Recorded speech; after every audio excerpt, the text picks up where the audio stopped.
Bonjour à tous, alors aujourd'hui une petite vidéo un petit peu différente. Ça fait des années, mais alors des années que je voulais faire une vidéo sur l'hymne russe et pourquoi finalement c'était un bel hymne. Donc j'avais des éléments tout simplement à vous montrer qui vont vous dire en quoi, euh, en quoi il est beau cet hymne. Et comme dirait Philippe Candeloro, c'est toujours ce qu'on entend dans les cérémonies au pétinage artistique. Il est magnifique, on ne sait pas trop ce qu'il raconte. En gros, il relate les beautés de la Russie et les paysages, et donc le sentiment patriotique. Alors maintenant, on va voir les éléments qui expliquent pourquoi il est beau, tout simplement. Vous avez des très beaux hymnes dans le monde, à commencer par le russe, l'allemand, qui est magnifique, merci Joseph Haydn. Vous avez l'hymne italien, il y en a même deux, il y a celui de Verdi qui est fantastique. L'hymne italien, il y a deux italiens, vous avez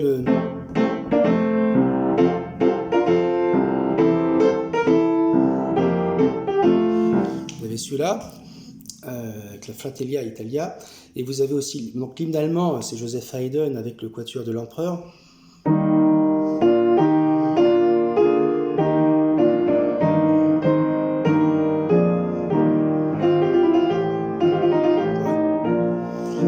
Donc voilà, d'ailleurs, hymne que j'ai joué pour les 100 ans de l'armistice avec mon ami Patrick Garrett. Voilà, je vais improviser sur plusieurs hymnes, l'hymne italien d'ailleurs, les deux hymnes italiens, puisqu'il y en a deux. Vous avez la Fratelli Italia, et puis vous avez aussi l'hymne de Verdi, en fait le cœur des esclaves de Nabucco.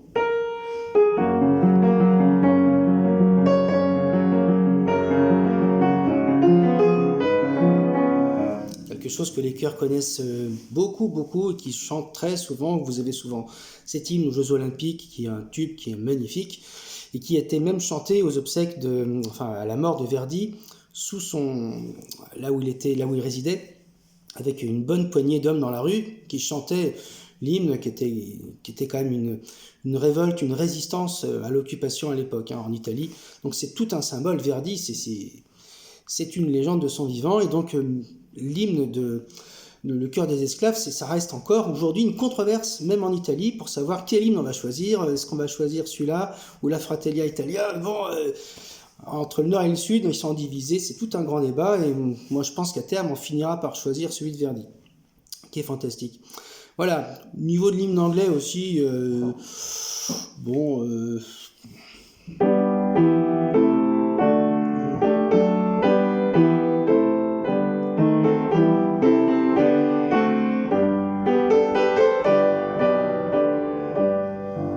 Oui, pas mal celui-là, il vaut le coup, il est bien.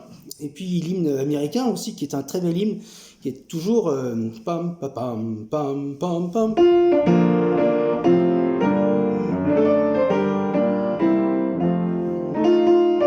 Avec de très beaux intervalles, donc vous avez déjà tout ce qui fait des beaux hymnes. Alors l'hymne américain, ce qui est intéressant, c'est qu'il y a déjà des emprunts, il y a un fa dièse qui se balade très vite pour être en si bémol, donc il y a tous ces emprunts-là. Pour l'hymne russe, on va revenir à celui-là, c'est quand même l'objet de la vidéo. Donc il est assez particulier, il a été composé par Alexandre Alexandrov, qui est un compositeur tout à fait inconnu si vous ôtez l'hymne russe. Ses dates, c'est 1883-1946, et c'est celui qui va fonder les chœurs de l'armée rouge. Pendant 20 ans, il va diriger les chœurs. Il est mort à Berlin. Et puis donc, Staline lui commande un hymne en 1942, je crois. Et donc, il va faire cet hymne maintenant on connaît tous, qui était destiné à remplacer l'Internationale à la base. Et puis bon, c'est quand même 10 fois mieux. Hein. Voilà, et comme dirait Philippe Candeloro, hein, c'est un hymne magnifique, on ne sait pas trop ce qu'il raconte, mais qu'est-ce qu'il est beau, voilà. Donc, pourquoi il est beau? Eh bien, on va voir ça. Alors déjà, ce qui est assez particulier dans ce hymne,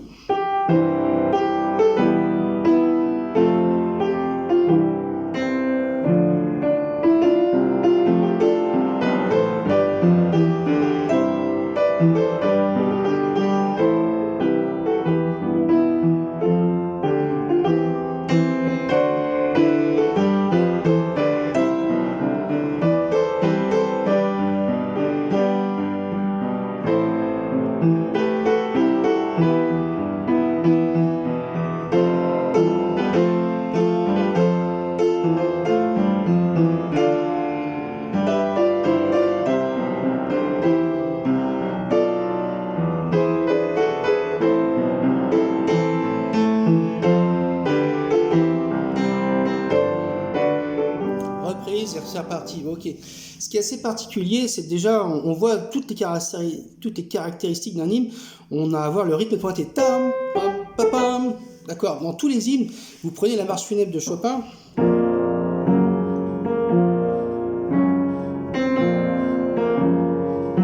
D'accord. Vous êtes toujours sur rythme pointé.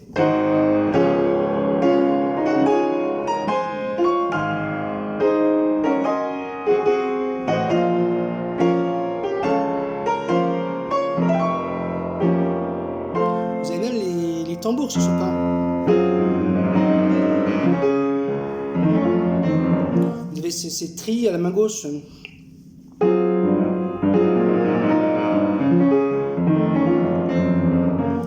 on n'a pas ça souvent, mais qu'est-ce que c'est beau ces caisses claires, cette imitation de la caisse claire en trille. Donc là on n'a pas ça. Hein. Vous avez suffisamment d'orchestration pour le faire en vrai hein, dans les hymnes. Après, vous avez aussi quelque chose d'assez particulier dans l'hymne russe, c'est qu'en fait, vous pouvez le faire chanter par des femmes ou des hommes, mais par des hommes, il a toute une profondeur, une gravité, une solennité qui est supérieure à la voix féminine, ce qui est assez étrange, mais je vois pas trop dans d'autres œuvres aussi typiques, une différence aussi marquée. Normalement, une œuvre, c'est beau dans la voix d'une femme ou dans la voix d'un homme, mais il n'y a pas de différence, alors que là, c'est assez marqué. Cet hymne, on l'entend avec les hommes, les voix d'hommes, et pas avec les voix de femmes. Ça n'a pas la profondeur. C'est assez étrange, mais je ne vois pas d'autres partitions qui fassent cet effet-là. Au niveau, sinon, du tempo, parce que ça c'est important, si vous prenez la Marseillaise... D'ailleurs, merci Mozart.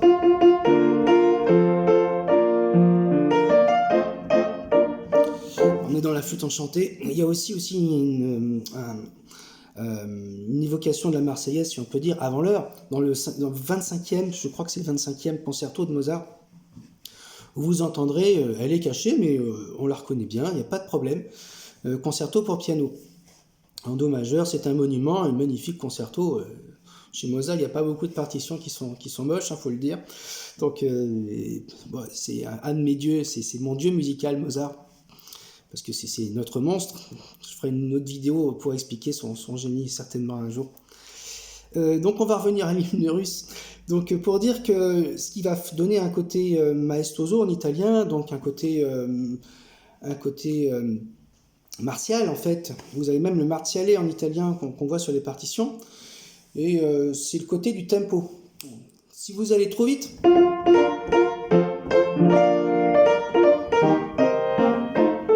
ça fonctionne pas, vous n'avez pas le côté martial, vous avez une énergie, mais vous n'avez pas le martial, alors que là...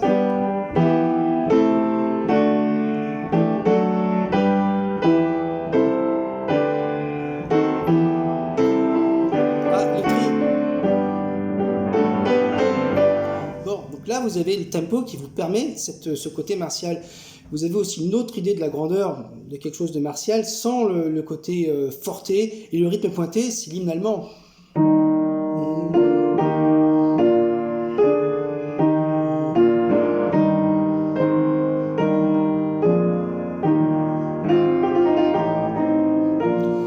Là, c'est plus l'idée de l'intériorité, de la beauté, de la grandeur de la chose qui vous saisit, plutôt que le côté martial. On l'a, mais c'est le côté solennel. C'est pas le côté martial, le côté pompeux de la marche, comme vous pouvez le retrouver dans Carmen. Marche typique.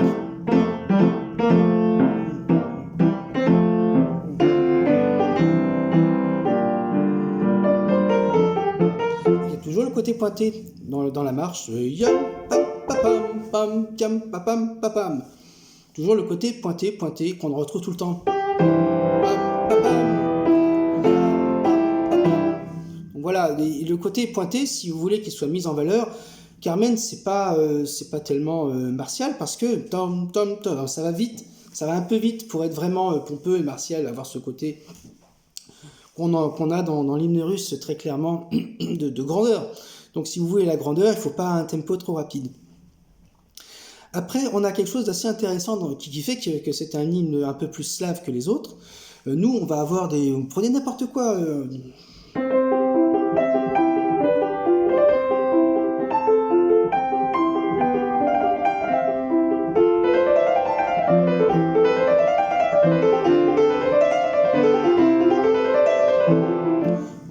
Et donc vous avez dans la sonate facile de Mozart, vous avez toujours l'emploi des premiers degrés, 5, 1, 4, 1, 5. Et on retourne sur le 1, on a toujours en langage classique, en gros, mais c'est ça, 1, 4, 5, 1 qui sont les degrés forts et qui composent un petit peu tout ce qu'on va faire, tout ce qu'on va lire de Beethoven, Mozart, Haydn, toute cette culture très classique dont on a hérité.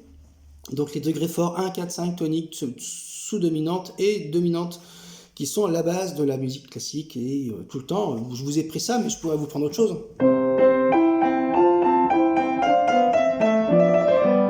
C'est-à-dire 1, 4, 5, 1, 4, cadence 4, 5, 1 habituelle, 4, 5, 1 toujours.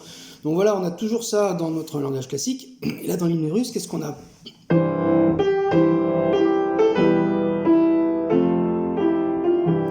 Alors, on a le premier. Et là, on a ce degré particulier. Ce degré particulier, c'est le 3. Ça va lui donner une couleur slave, les degrés faibles de médiante. 4, 1, 4, 5, on prend. Et là, on a le 6e degré. 6, 3 en enchaînement. Et en nous, dans notre langage occidental, les 6e et 3e degrés, on l'utilise, je ne peux pas dire jamais, mais ça ne fait pas partie de la composante de notre langage. Et là, on l'utilise.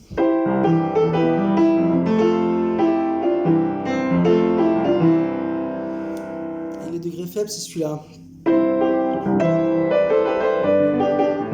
Cette couleur-là, là, et le mi. On est en do majeur, donc là et mi en do majeur, c'est pas des notes qu'on a souvent à la basse pour construire son discours. On a un petit fa dièse qui se balade parce qu'on a une petite marche harmonique.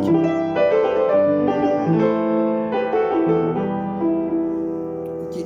Donc ça donnait un petit peu un côté slave que vous retrouverez aussi dans Tchaïkovski, si vous prenez Casse-Noisette, c'est-à-dire...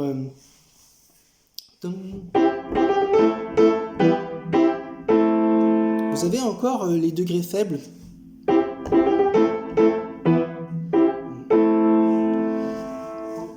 Donc voilà, typique d'être slave. Après, qu'est-ce qui est beau aussi, qu'est-ce qu'on peut remarquer dans cet hymne, dans le côté pointé, on l'a dit, le tempo, la voix d'homme, le côté martial, tout ce qui est mis en évidence là-dessus. Et après, ce qui est assez marrant, c'est que sur le refrain, vous avez 2 voix en fait qui sont écrites, c'est-à-dire, si on peut dire que c'est un refrain. Et vous avez une voix, alors ça c'est la voix qu'on entend, et la deuxième voix...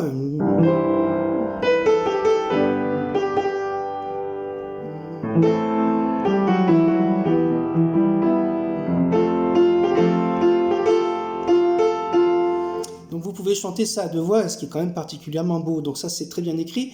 En plus niveau de tessiture, il n'a pris aucun risque, donc on est en do majeur, c'est facile à chanter de bout en bout. La note la plus haute, c'est un mi, il y a un fa, d'accord. Et d'ailleurs, pourquoi il y a des très beaux accords, cet accord-là, que nous on va chiffrer 7e.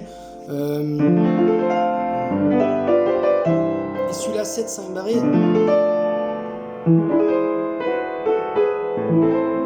Et d'ailleurs, vous avez quelque chose aussi qui est assez beau, c'est la gamme, ce qu'on appelle mélodique ascendante en la mineur. Une gamme normale, c'est de la mineur, et là, fa dièse, sol dièse, là, vous avez ça dans le... Ça.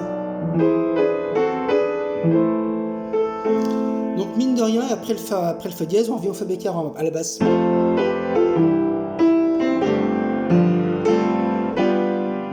Et à la fin, cette belle harmonie de la fin. Moi j'aurais plutôt fait ça. Avec le fa pour la pédale de sol. Vous avez tous les ingrédients finalement là-dedans qui expliquent la beauté de cet hymne. Là, pour moi, Alexandre Alexandrov, il a fait un chef-d'œuvre. Bon, sinon, là, on a à peu près tout fait. Vous voyez un petit peu tout ce qui compose la beauté de cet hymne. Après, il n'y a plus qu'à lui trouver des paroles, ce qui a été fait et qui a été fait plusieurs fois. C'est tout un... Là, c'est autre chose. Mais au niveau de l'hymne, il est facile à chanter, il est écrit exactement dans la tessiture, tout le monde peut le chanter, c'est pas trop dur. Et vous avez tout ce qui explique finalement pourquoi aujourd'hui on l'entend et on l'entend et on apprécie d'entendre les beautés de quelque chose qui n'est pas difficile à chanter, qui est martial et qu'on va entendre beaucoup de fois dans les cérémonies. Le but d'un hymne, évidemment, c'est de donner, je ne veux pas dire du courage, mais un petit peu de foi, un petit peu de... c'est un symbole pour approcher le peuple. Donc voilà un hymne qui est particulièrement réussi. Là, il n'a pas raté. Il a été spécialisé. C'est quelqu'un qui est très spécialisé pour écrire pour les chœurs. Et toute sa science, c'est là-dedans. Il y a même du trois voix à un moment là-dedans.